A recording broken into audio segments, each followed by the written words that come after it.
ఈరోజు నార్సింగ్ మండల్ భీమరావుపల్లి గ్రామంలో ఈ టోర్నమెంటు దొంగల ధర్మారంలో టోర్నమెంట్ పెట్టడం జరిగింది. ఆ టోర్నమెంట్లో 54 ఊళ్ళు, 54 గ్రామ పంచాయతీ, 54 ఊళ్ళు మన మెదక్ డిస్ట్రిక్ట్లో దొంగల ధర్మారంలో టోర్నమెంట్ పెట్టడం జరిగింది.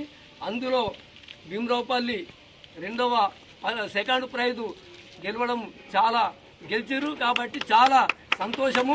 మా పిల్లలు భీమరావుపల్లి నుంచి పోరాడి ఒక 8 రోజులు 54 ఊళ్ళను 54 టీంలను ఓడించినందుకు నేను చాలా సంతోషకరంగా మా పిల్లలకు పంచుతున్నాను.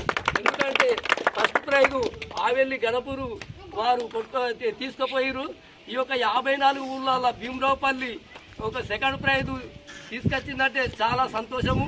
ముందుగా జిల్లా స్థాయి క్రీడాకారిగా పోవాలని ఒక ఎమ్మెల్యే ఆధ్వర్యంలో కూడా చాలా మాకు ఈ యొక్క వాళ్ళకు కిట్టులు కానీ ఏదైనా వాళ్ళకు సౌకర్యం ఇవ్వాలని మేము ముందు ఒక ఎమ్మెల్యే ప్రోగ్రాంలో పెట్టుకొని మా పిల్లలు ఆడాలని మేము కోరుతున్నాం.